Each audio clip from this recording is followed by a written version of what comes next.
Hello. Can we make it work? Oh, we can make this work. Oh, we can make this work. I am so hyped. This is already a victory at this point. I mean, it's been like, Oh, by the way, wait. Before you say something incriminating, we're recording right now. 17 years of us Oh trying my to make it God. work. Hey, Jessimae, thank you so much for calling in. I'm not going to lie to you. Everything from here on out is all gravy. It's all butter. It's Because, all butter, baby. We, you know what we are? Do you know what we are? We're winning. well, we are winning because we have tried to get this thing together quite a few 17 times. years. Your schedule, my schedule, time zones. Marijuana. A little bit of that. Hey, and it's not on you. I'm a drinker. So, like, Oh, good for you. let's all chalk this up as one big win before we even officially welcome you to the Just Talk with Sam podcast. Thank you so much. I agree with that. 100%. All right, but Jessimae Peluso, young lady, other than the last interactions we've had, I have been in love with your comedy for so long. You are a veteran in the game, over 15 years in comedy. Before we even get started with this interview, please plug everything related to Jessimae Peluso. This is all you. Go ahead, please. You guys can find me at GaryBusey.com.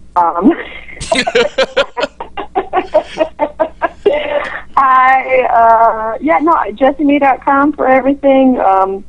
I have a podcast called the Sharp Tongue Podcast, which is available on Apple, iTunes, SoundCloud, Google Play, all that fun stuff. And I'm as Queefy May on Twitter, so find me on Twitter. That's real. No, I know that's real. My Twitter name is Queefy May, and I stand by it proudly. All right, well, let's just jump right into it, man. I love you. I love your comedy, mainly because you're not, for lack of a better term, you're not afraid to go there. You say you host a Sharp Tongue podcast, and that pretty much defines how you are. It's just you say what's on your feeling, you say what's on your mind, and that's always resonated me from the days that I'm going to make this quick because I don't know if you're sick of talking about it or since Girl Code. That's fine.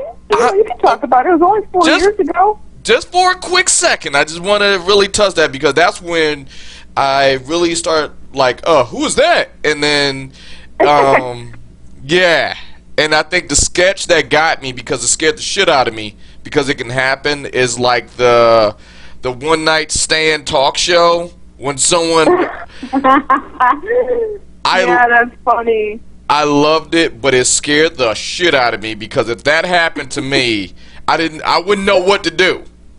You have a credit, you can't hate the credit. Everybody wants a little TV credit, so you just have to be like, hey, I was on the one night stand talk show, and they'd be like, what? And you'd be like, don't worry about it. Do you have a TV credit? I don't think so. But like I said, I don't know if you're tired of talking about it, but is that like what you're known for? Like, I mean, not like where people just walk down the street. Hey, you're that girl who told me, who told my girlfriend I wasn't shit. And you were right. I mean, definitely around the time when the show was on air and I was on it. I left after the second season, but people are always, coming up to me in Marshalls, and that's the place I get recognized always is in Marshalls with my mom. Like, it's never anything fancy, and I was talking with Carly about that too. Carly, who was on Girl Code as well, we were talking about how we get recognized in the worst places. It's like Panera and Marshalls.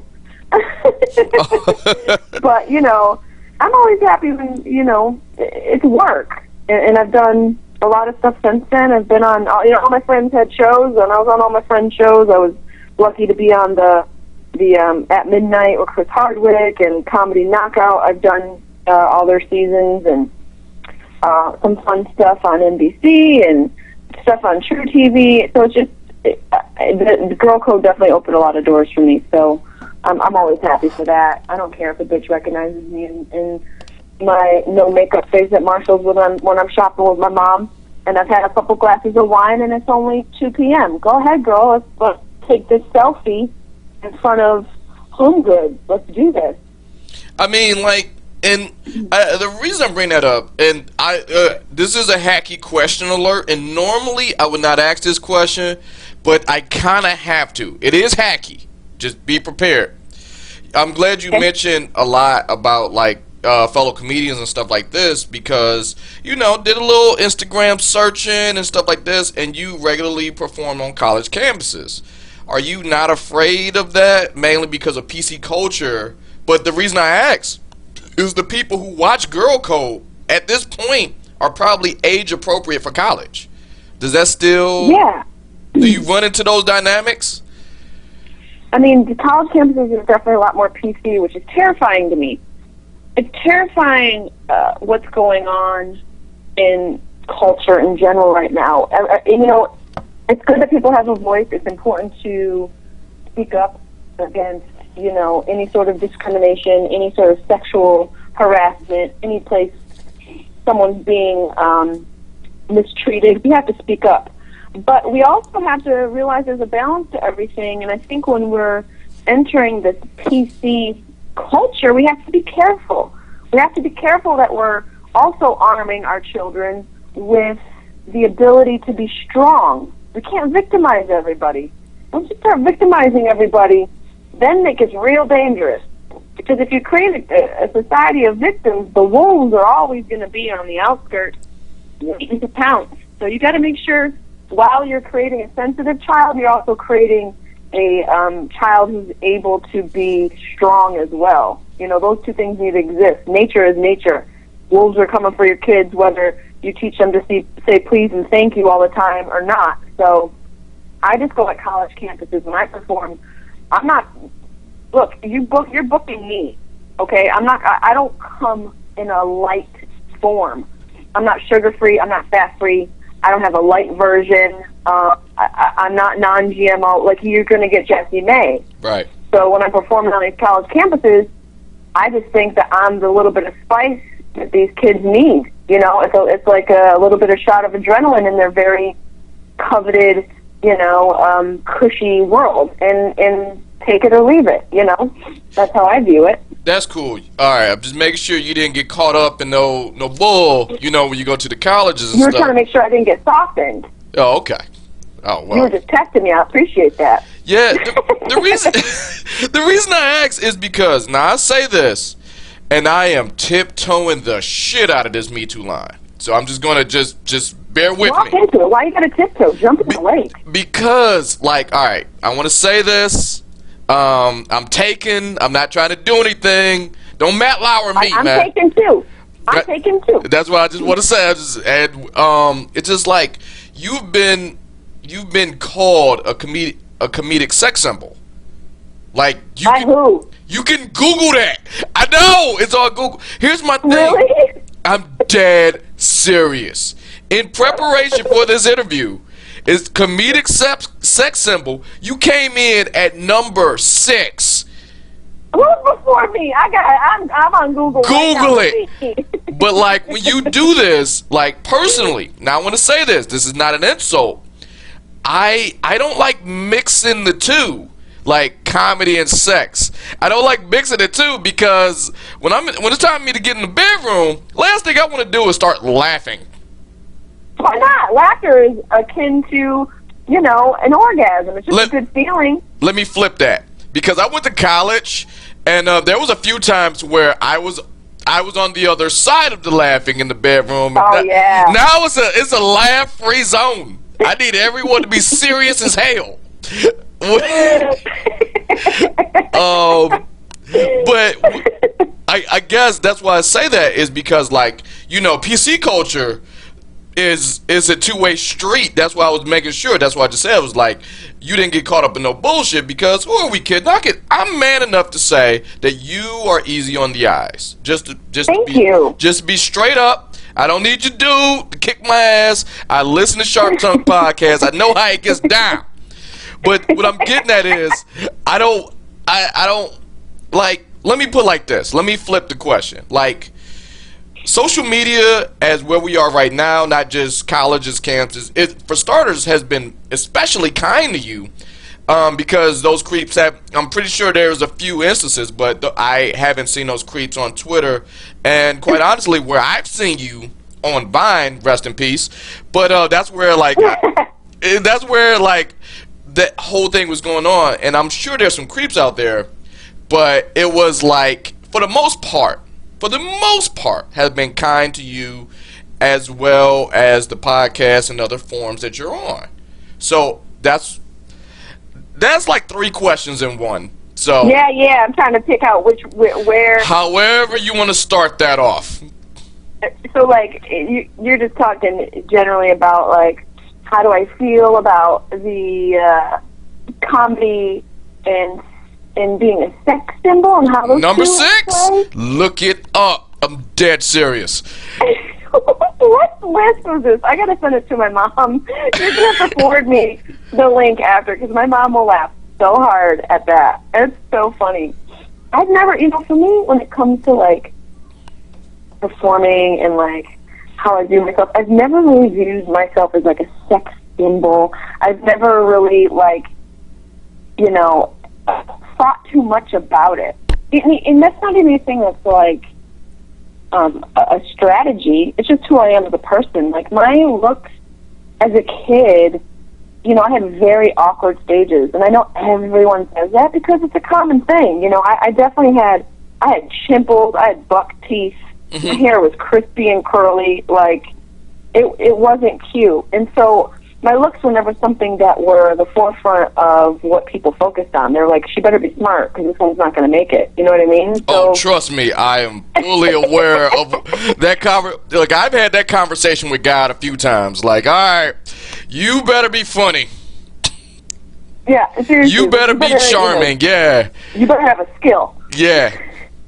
And so I just, this sexy thing has never been something that that I attribute my comedy to. And that's not to say I don't talk about sex and I don't have confidence in my appearance. You said it yourself, you had to learn skills. Yeah, I had to learn skills in life. I had to learn how to socialize, and I had to learn how to subtract, and I had to learn planet names, and I had to develop skills other than just looking cute. And a lot of it comes down to the parents. Like, there's too many parents that are praising their kids all the time. I mean, we got to stop celebrating mediocrity. You got to make your kid achieve something. Make them realize that it takes some work to succeed, not just walking out and just standing in the right lighting. I mean, there's a time and place for that. But damn, also learn a language. Oh, yeah. All right. I'm going to ham-fisted segue out of this because I'm getting way morning radio show host vibes about myself. Like, oh, she's so hot. She's so hot. No, I'm not doing that on purpose. I'm just saying it came up in your, like, when it comes up, I just want to ask that question. So this has nothing to do with this. I rocks with the Sharp Tongue podcast, and I've learned a lot. For 2018, you, for some reason, put a ban on swearing as much. And yeah, I'm trying. Why? Like, like, this whole show is a no-fly zone to that. I wouldn't dock you for that. But for the most part, I don't know why, like, because, like, I record my sets, right? I record my sets, and I try and transcribe my jokes and improve them and all that, okay? Right. And sometimes when I'm listening, I'm like, damn, I swear a lot. And I know, like, all my favorite comedians, like George Carlin, Pryor, Joan Rivers, top 3 of their game, of their time, all swore like truck drivers. Mm-hmm. And I'm not boycotting swearing altogether, just not as much, because here, I'll break it down mathematically. Okay. Say you got an hour set, right? Mm-hmm. Say I swear, let's just say, just for argument's sake, say I say the fuck word 20 times. That's probably a high average, but in an hour it's possible, depending on the joke, the tenacity, the crowd involvement. Maybe I say fuck 20 times in that hour. If I just sat here and said fuck 20 times, it would take up a little bit of time. So then you put that into the hour, like say it takes 2 minutes. I've spent 2 minutes swearing when I could have put another joke in there. I see. All I'm trying to do is just shave a little bit of the vulgarity fat, just a little bit. Not all of it, because it's true to who I am. But that's what I meant when I was trying to, like, not swear as much, just be a little bit more strategic about it. You know, my manager, Chris Mazzilli, he's been in my career, in my life for years. He also said it. He goes, you know, you're too good to swear that much. And I was like, all right, you're smart with a compliment. Pretty good psychological tactic, and I'll raise you one, and I'm going to try and, you know, be a little bit more strategic. So that's all. Fuck that. Okay, I mean, there you go. But I mean, here's something else. I was sad to hear from your podcast. Like I like listening to it, but me and you, we share a lot of similarities. Other than You do? yeah, for starters, you're a drinker just like I'm a drinker. Yeah, I like to drink. Well, actually, I don't drink as much anymore, but I do love a tequila. Or I love a bottle of wine to myself. So maybe, And yeah. that's Okay. where I'm brown all day long. Give me. I'm a whiskey brown. guy, bourbon guy. Ooh. That's where we Ooh. live. Now, here's something that one of the things that we do share. Me and you have, especially after listening to the last few podcasts, me and you share a big fear. Like one of the biggest fears. Like I'm not afraid of Illuminati. The only thing I'm really afraid of is like a vengeful God. But like but this one, it gives me concern. How you said like fear the future of artificial intelligence. Oof. Like, do you know about the singularity? I hate to get all conspiracy theories here, but you know about the singularity, right? Break it down for me. I know a little bit. But tell me from your perspective. Shit. Oh, God. Am I going to lose my mind? Yeah, you I are. just took a hit of my joint. You Okay, should. Go ahead. Hit it. Okay. Here's the singularity. And I'll give you the quick version. The quick version is this: all of our electronic equipment that we use all becomes self-aware. What? Yeah. Oh, yeah. It's fucked up, isn't it? Yeah. It becomes self-aware and decide if we become the hangers-on. So my cell phone, I'm not using my cell phone. My cell phone is now using me. How, though? But, like, in what way? Because if we get text messages, people are actively messaging us. So how is that the cell phone being going, you know what I mean? Oh, because the Give me an example. Okay, all right. Example of the singularity is like, especially, all right, with cell phones, right? Okay. This is way better described in the episode of Black Mirror. And I think it's called Be Right Back, if I'm not mistaken. All right, here's the deal. The cell phones pretty much it listens to you. You know, it knows how you speak. It knows what you mean. It knows your jokes. It knows your context, right? It's not just words. It's just context of how you are as an individual. Because essentially, you've given so much information to it because that's how we live our life, right? Yeah. Now, this episode of Black Mirror took it to a whole new extreme. And I'll give it like the fast version. The fast version is this. His wife, husband was a truck driver, right? Truck driver had a bad accident, died on the road. At the funeral. Is this a true story? No, this is not a true story. But it can totally happen. Oh, Jesus. Okay, go ahead. Alright, so truck driver died on the road, right? At the funeral, dude's sister says, hey, the grieving process is going to be hard, but we're going to make this a little bit easy for you. Hey, do you still have his phone? She said, yeah. She says, I know this company that's just going to go through his Gmail. And now you get emails from this guy, the dead guy, as if he never died. Because that's how... No, that's not okay. Wait, it gets creepier. You ready for this? Jesus. 6 months later, right?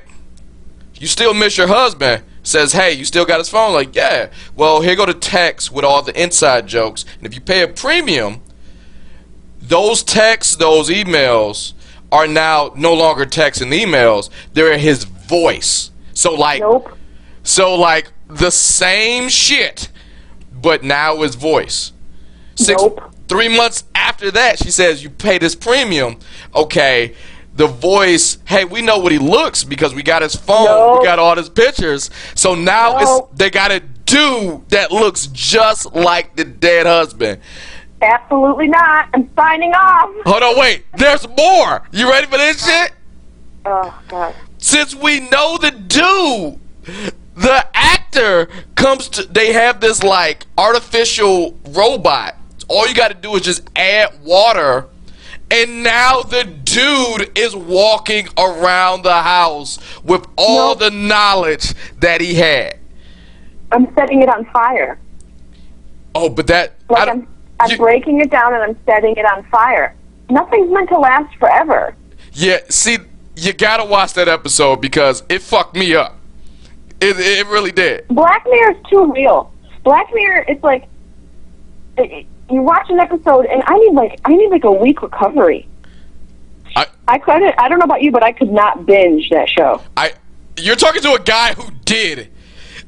Like I binged that show, but there was a lot of breaks. It was a lot of that shit was too real. That shit was too. So yeah, so when you said that on your podcast about like being afraid of the future and artificial intelligence, I was like, oh, you have no fucking idea who she's calling later on today. God damn it! Yeah, I mean, it is kind of terrifying. You know, in one sense, these devices are amazing, and technology is amazing when you look at advancement in medicine and the ability for us to communicate with loved ones that are far away, yada, yada, yada. But then when you look at the other side of it, the reality and how things are being built and robots are getting more realistic and you know, it's just like, I got enough out there, enough competition in the world. Like, every regular girl has enough competition with regular women. We don't also want to worry about our dude wanting to fuck a robot. Like, I just can't compete with that kind of, you know, that kind of ability that a robot has. They're just so efficient. I can't compete with that artificial intelligent efficiency. You know what I'm saying? Oh yeah. Let's Like, just limit the competition. Like, I have a problem with people who are better than me in real life. I don't want someone making a perfect version of what I strive to be. That's fucked up. Now, speaking of dead guys in artificial intelligence, can we talk about someone that is finally dead to you? And I gotta ask why. John Stamos! Stamos! To me, DTM, dead to me. Can you get into that a little bit? Yes. Thank you very much. I was very upset that he, first of all, asked this girl to marry him. All right? His girlfriend, Caitlin Hugh, and he asked her to marry him in Disney World, which was just so cheesy. Really, Disney World, like, maybe the most cute romantic place any girl could ever ask to be married to anybody. But also, it was a shotgun engagement and marriage because she's like 37 months pregnant with, guess whose baby? I'm guessing Stamos. It's Stamos' baby. You're absolutely right. He did this without consulting me. Mm-hmm. He didn't even send me a tweet to be like, hey, bae, sorry, we're going to have to end our love affair because I'm asking this girl to marry me in front of the magic fucking castle. I'm not going to lie to you. I was rooting for you guys. And I mean, like, throughout the total arc of your podcast, I was rooting for you guys. Like, maybe, just maybe, you could bump into him, and then I'll be pregnant. Well, that's how you keep him. I mean, he is Stamos. You bump in, yep, you get him pregnant, and then it'll be like sister wives. You know, that can still happen. You know, I love your positivity and your optimistic outlook. Okay. How about this? How about this? Now, we call up Elon Musk since we're using the power of positivity. We call up Elon Musk, and I need him. Okay. That's another dude that I got a problem with. All right, and I want to say this. I'm Googling his phone number right now. I want to say this, and that with all due respect to Elon Musk, because he can hear me. I'm sure of it. But, and I say this as a married dude. I get it. But, he got Amber Heard. I'm just like, dude, what the? Are they still dating? Yeah. Wow. And I'm like, this is a dude, like, it's not because he got Amber Heard. Play on, player. That's not what I'm getting at. I know he could totally cure cancer tomorrow. And I feel as though when he comes home and looks at Amber Heard, they're like, no, I'm straight. I don't feel like doing that today. And like, yeah. Because it's Amber Heard. But, you know, it's that sort of thing, like, comfort breeds content, you know? When you start, and you just, some humans, it's never enough. And maybe someone like him, I would think, because he's just so, his brain is functioning on, like, a full cylinder, more cylinders than most of us. All right. It's like that movie Lucy. Remember the movie Lucy where her brain just was so much smarter? He's like the real life Lucy. I mean, this dude's building spaceships. This guy, if it weren't for him, our future generations probably wouldn't even know about NASA because that's underfunded. This guy's like revitalizing space travel in a way that is so progressive that he's going to be one of the most, already is, but when the future comes, he's going to be the most influential entrepreneur and businessman that I think the world has yet to see since, like, Tesla. And then he scared the shit out of America at once with the rocket. Yeah. All right. Apparently there was one that was, another one that took off this morning at like 6:30 from LA. Okay. Now here's why I said we need to get in touch with him. If he built a perfect robot Stamos and dropped them off at your house. Damn. Dropped them off. Did he just drop them off? What is it, a pair of shoes from Wish? Maybe.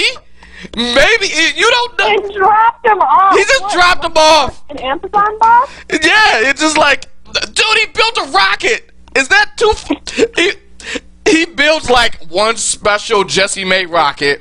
This is just to drop off the robot Stamos. Because, you know, he listens to the podcast. So. Oh, my God. That is your question. Would I take it in and make it my own? Yes. 100%. I'm not an animal. Okay, well, there you go. So I will be so scared. And yeah, we just need him to, like, stay cool because, like, he's totally on the edge of supervillain status. And we'll have, like, an army of, like, Amber Heards just to kill us. Robots? Oh, my God. She's so beautiful. That's how I know he's thinking about it. Because you couldn't punch back. It was just like, oh, God. Yeah, just take me now. Yeah. All right, but I know I mean, I ask this to anyone who listens to this podcast. This is all ham-fisted segues. I gotta say this.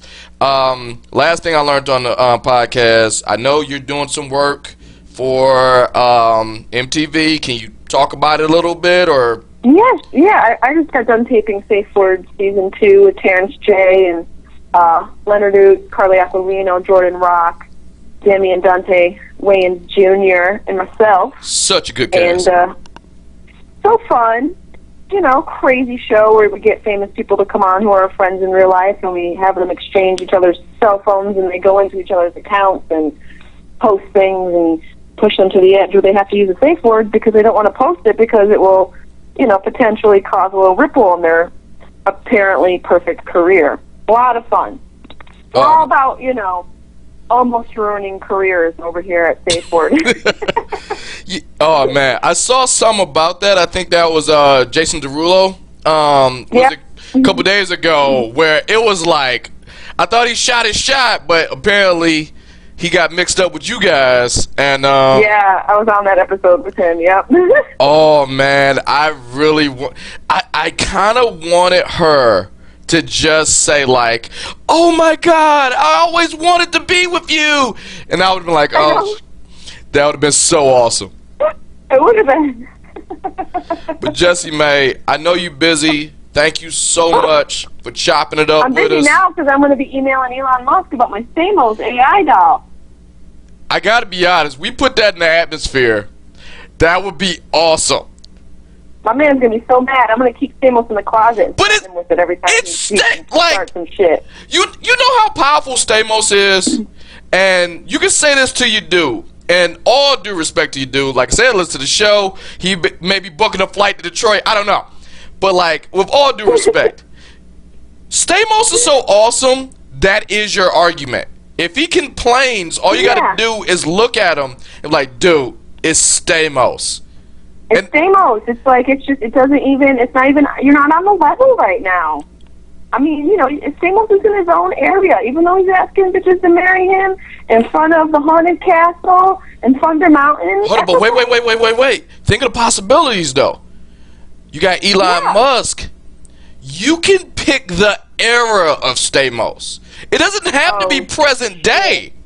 Oh, you messing with my 1990s heart right now. Yes! Messing with my puberty area right now. You didn't think of that? You could pick a crisp 1997 last season of Full House, right when Rebecca and he moved out. Oh, I know the Full House. I'm down with Full House.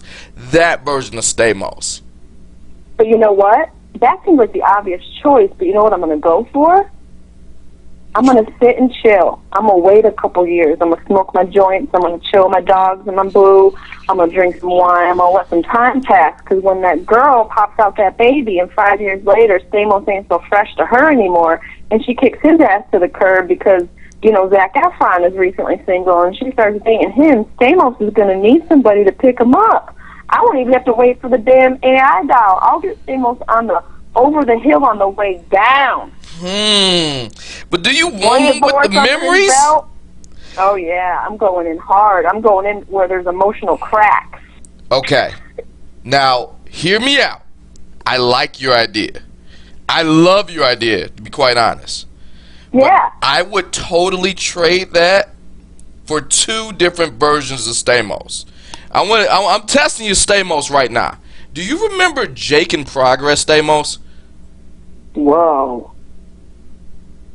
Because you're fucking with time now. Yeah. Remember Jake and or if you, I know you're diehard. I don't even have to ask this question. You're gonna say General Hospital. Oh no. ER Stamos. Oh shit! Yeah, with the hair. Exactly. Hair. Nah, I'm still taking him on the way down. Emotional openness, emotional vulnerability. I don't need cocky Stamos in the heat of his prime. I need him on the way down. The ride is ending. Look, come home to mama. Let's make a casserole and snuggle, Netflix and chill. Look, I'm heterosexual, but ER 5 o'clock shadow Stamos. Yeah. That could be your Stamos. I will put an order in for you with Elon. Why not?